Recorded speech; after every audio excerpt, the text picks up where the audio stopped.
GPA five শিক্ষার্থীদের অনেকেই জানে না জিপিএ মানে কি। বাংলাদেশ সম্পর্কেও তাদের ধারণা কম।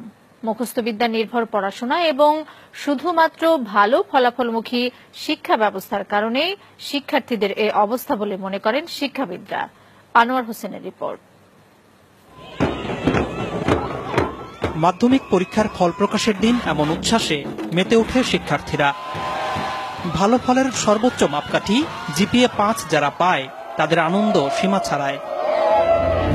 প্রশ্ন উঠেছে বছর বছর পাশের হার আর জিপিএ-৫-এর সংখ্যা বাড়লেও শিক্ষার মান বাড়ছে কিনা। এর জবাব খুঁজতে আমরা কথা বলি এবার এসএসসিতে পাশ করা কয়েকজন শিক্ষার্থীর সঙ্গে, যাদের মধ্যে ৬ জন জিপিএ-৫ পেয়েছে। তাদেরকে আমরা কিছু প্রশ্ন করি। জিপিএ এটার পূর্ণাঙ্গ রূপ কি? জানি না, এখন মনে পড়ছে না। GPA grading point. এসএসসি এটার পূর্ণাঙ্গ রূপ কি? এখন আমার মনে পড়তেছে না। Junior school certificate. School secondary certificate. আমি জিপিএ-৫ পেয়েছি, ইংরেজিতে কি হবে? I am GPA 5. I give a GPA 5. I get GPA 5. I will মোট 13 জনকে প্রশ্নগুলো করা হয়েছিল, কিন্তু কেউই সঠিক জবাব দিতে পারেনি। এসব শিক্ষার্থীর কাছে এরপর করা হয় সাধারণ জ্ঞান এবং বিজ্ঞান বিষয়ে কিছু প্রশ্ন। পাঠ্য বইতে বিভিন্ন সময় পড়লেও খুব কম প্রশ্নেরই সঠিক উত্তর দিতে পারে তারা। শহীদ মিনার কোথায়? সরি জানি না। অপারেশন সার্চলাইট এটা কি? অপারেশন সার্চলাইট জানি না।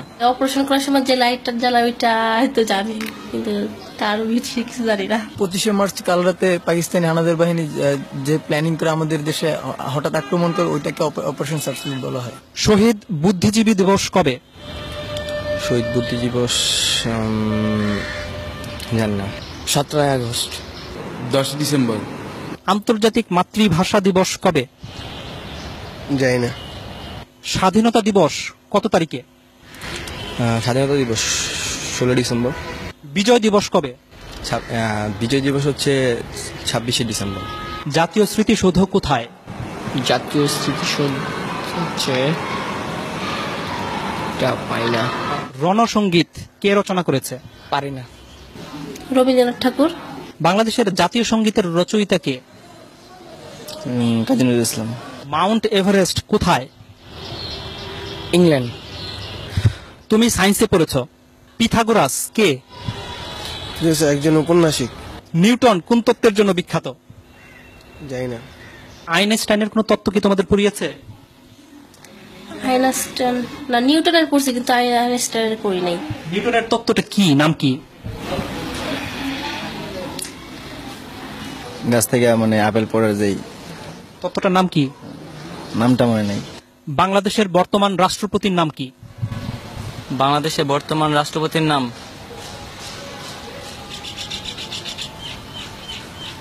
জানি না। রাষ্ট্রপতির নাম হচ্ছে মুক্তিযুদ্ধের সময় বাংলাদেশকে কয়টি সেক্টরে ভাগ করা হয়েছিল? 9টি। নেপালের রাজধানী কোথায়? নেপসুন। তুমি তো কম্পিউটার ব্যবহার করো।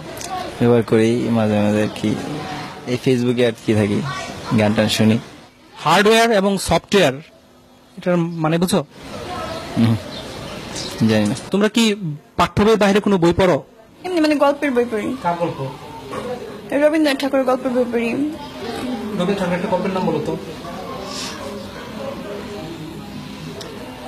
শিক্ষাবিদরা বলছেন জিপিএ-৫ পেয়ে ভালো শিক্ষার্থীর তকমা নিলেও জ্ঞান অর্জনের দিক থেকে পিছিয়ে আছে তারা।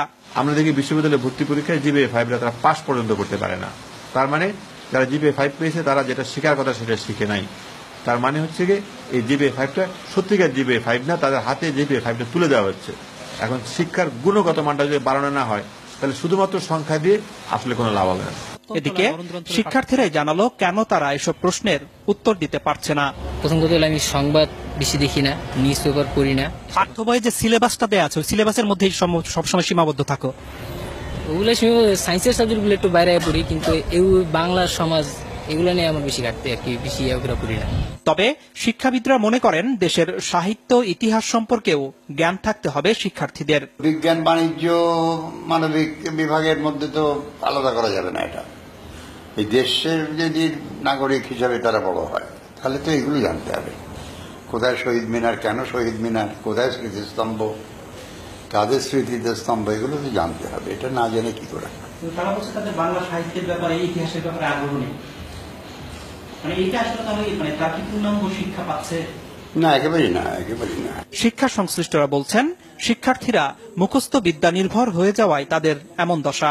বছরের প্রথম থেকেই যদি তারা কোচিং মুখী হয়ে তারা শুধুমাত্র চ্যাপ্টারগুলি মানে সামারাইজ করে ছোটভাবে ওইভাবে শেখানো হয় নাম্বারের দিকে তাকিয়ে, তাহলে তার জ্ঞান তো বাড়ছে না, মেধাও বাড়ছে না। আমি বলবো যে মেধার অপচয় হচ্ছে।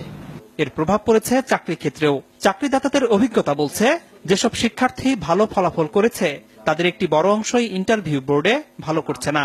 ট্রাফিক জ্যাম নিয়ে কিছু একটা লিখতে বললাম, বা এখন হয়তো ওয়ার্ল্ডে কোনো একটা ইভেন্টস হচ্ছে, সে কোনো একটা খেলা টুর্নামেন্ট চলছে, বলে যে এটার উপরে লেখেন, যা মনে হয় আপনি বাংলায় লেখেন, ইংলিশে লেখেন। উদ্দেশ্যটা থাকে হচ্ছে তার সেন্টেন্স মেকিংটা দেখা, থিঙ্কিং প্রসেসটা কি এটা জাজ করা, অ্যাটিটিউডটা দেখা। ফলাফলটা ভালো আসে না। জেনারেল নলেজটা ডেটোরিয়েট করেছে এবং কমিউনিকেশন স্কিলে ডেটোরিয়েট করেছে, বোথ রাইটিং স্কিল এবং ভার্বাল স্কিলটাতে। এমন বাস্তবতায় শিক্ষার্থীদের গুণগত মান নিশ্চিত করতে তারা যেন মুখস্থের পরিবর্তে পাঠ্য বই আগাগোড়া পড়তে এবং পাঠ্য বইয়ের বাইরেও বই পড়তে উৎসাহিত হয়, সে ব্যাপারে অভিভাবক এবং শিক্ষকদের জোরালো ভূমিকা রাখার আহ্বান শিক্ষাবিদদের। আনোয়ার হোসেন, মাছরাঙা সংবাদ, ঢাকা।